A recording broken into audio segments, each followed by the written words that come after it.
You got it? Good. Okay. So this year has been primarily about rotation, right? Rotation is super important in grappling. This following year, we're gonna basically split it up into destabilization, right? And then gripping. I know that there's two very big and broad subjects, but to break down what we're gonna go over.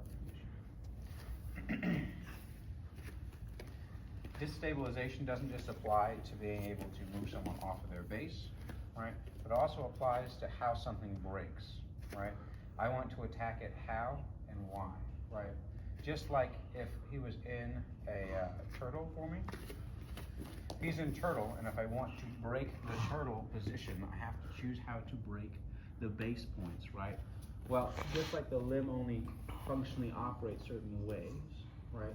I can attack this base by doing the same way I would disable a grip, right? And that's why we're going to do them together. So can you turn to your back, please, for me? Like this, you? Like I might have your back. Oh, you're gonna have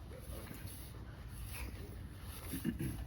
So if he goes to defend these grips and tries to break them, you see how he puts his hands, and as soon as I raise my elbow, or his elbow, right, his grip becomes absolutely useless. Can you do much with this hand? No. Right? Let's say you do the same thing with this one.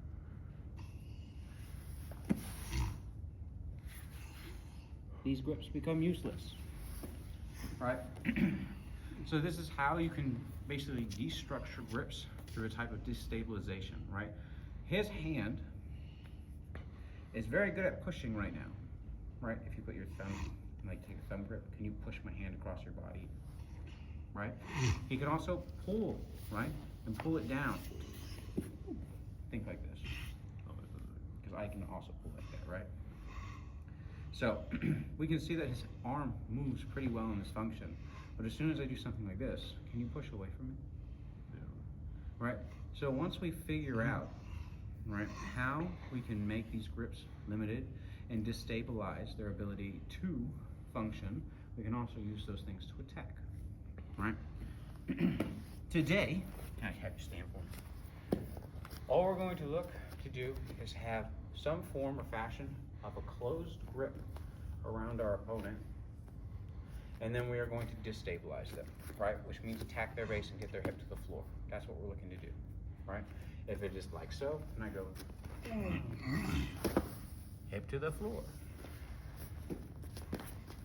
If it's like so, hip to the floor. This is a continuation of what we were working with, right? Like this, right? But we're gonna have closed hands. This will increase your percentage and likelihood of succeeding, right? These are all fine and dandy, but when there's actual resistance, this is much harder to do. When my hands are clasped, he can resist all he wants, right? This increases our chances. So we're gonna start by trying to get close grips around a human, and then some form of destabilization. Tracking? I just want you to start with that. Go play. Okay. So we're not just looking at the head positioning in isolation, right? So when I'm here, and I am like this, you see how my head is driving in this pocket, right? Now, my chest, you see how my chest is now here. Able to drive in, right? If I try to fight him out like this, right? His ability to move around is pretty powerful, right? The closer my chest gets, the more powerful I get. So as soon as he started to circle to me, I started trying to press my chest to him. Does that make sense? So if we can establish a chest-to-chest variant, you're always going to have more power in what you're going to rotate, because you're bringing them closer to the pivot. Does that make sense? Okay. So when we're here, anything of this nature, see how easy it is just to bump him with my chest? It makes him want to go. Right? The head is like a powerful thing, right? But not like the most important thing, right? Because I can do it all without my head, right? But I can't do it without my chest. Use your body. Try not to keep it away. Get in close. All right, just like we want our hips in close, we want to win a hip fight. We want to be the one who's in base and the closest to the pivot point. Okay, so as we were just talking about closing grips, right? Here I'm going to close the grip. I'm going to basically bring this grip as tight as possible while still remaining, right, strong in my feet. If I pull him as close as possible, but I'm being bent, It doesn't help. this does not help. A little bit of rotation will solve this, okay? Or, instead of rotating, remove their ability to move, right?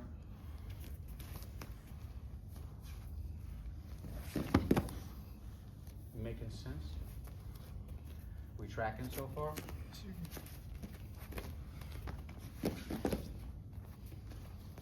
It's all the same thing, right?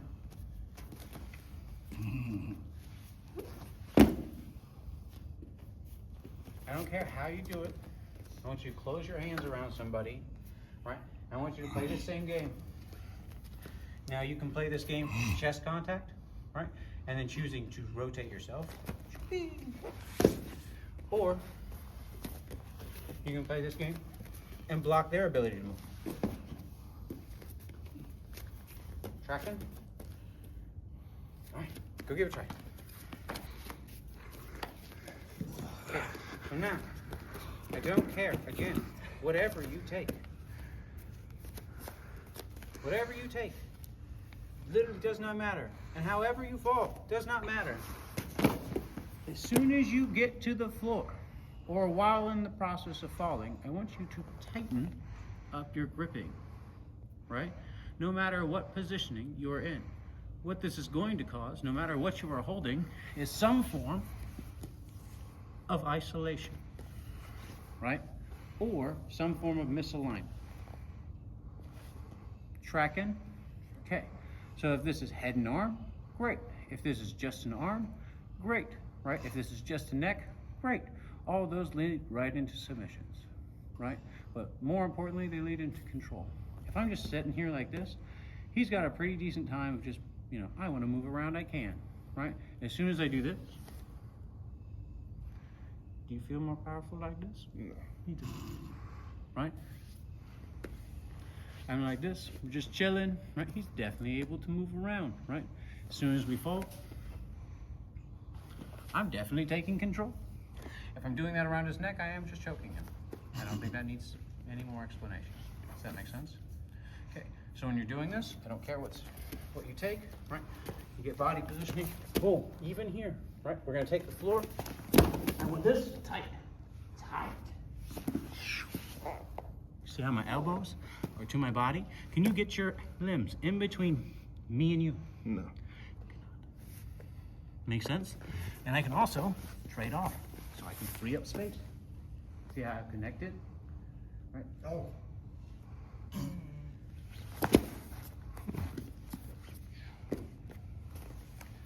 Close gripping is more powerful than individual gripping, right? If I'm holding him like this, can you get away from me?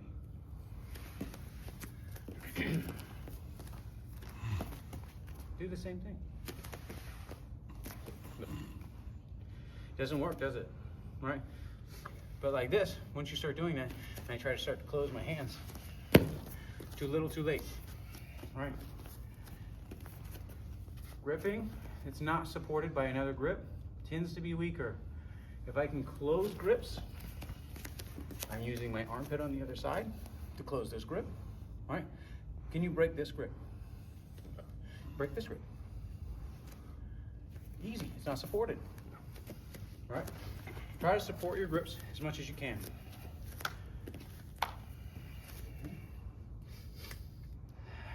They're all the same thing. All right? Don't care how you support it. Try to support one of your grips. Make sense? Close them. All right, that's all I want you to do. Make them tight. We'll get into the... Okay. All right, so we got the cinching our grip down, right? Well, we can do that anywhere in this chain, right? Because we can hold it loose and keep space, right?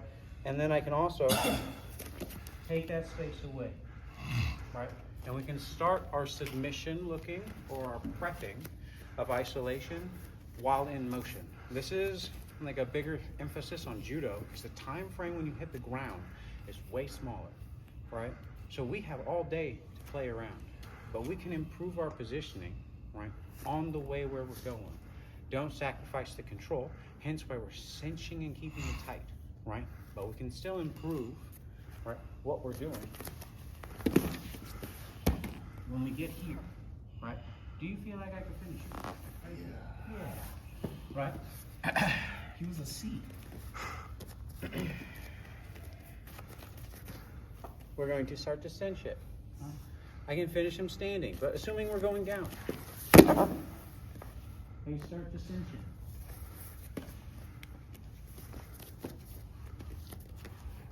it.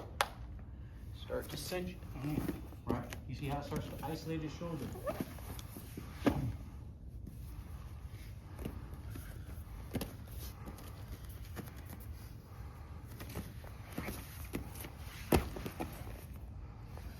All of these, right, they can feed in to the isolation that we're looking to gain. Does that make sense?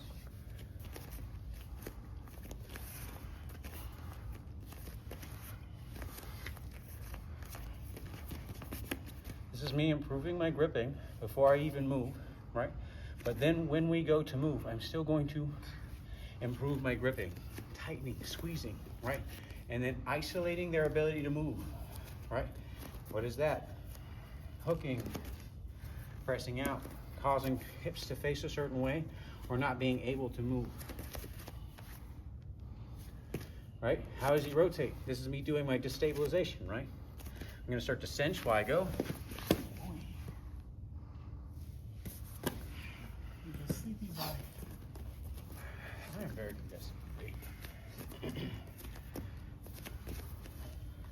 Staying cinched.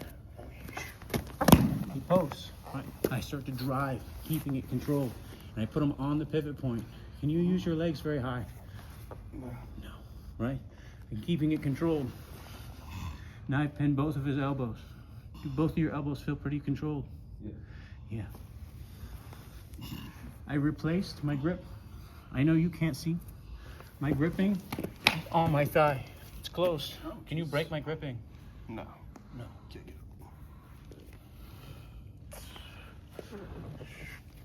it. Close gripping as much as you can. Does that make sense? We can do the same thing, right? Same here, right? We'll rotate. Right.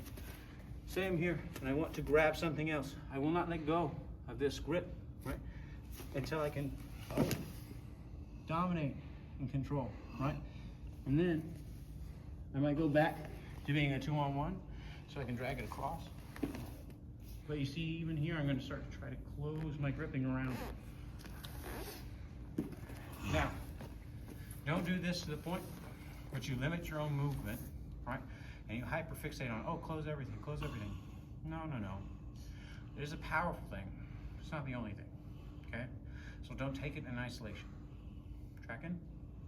Okay, so I want you to do this, and I want you to end up in like the 3 submissions, right?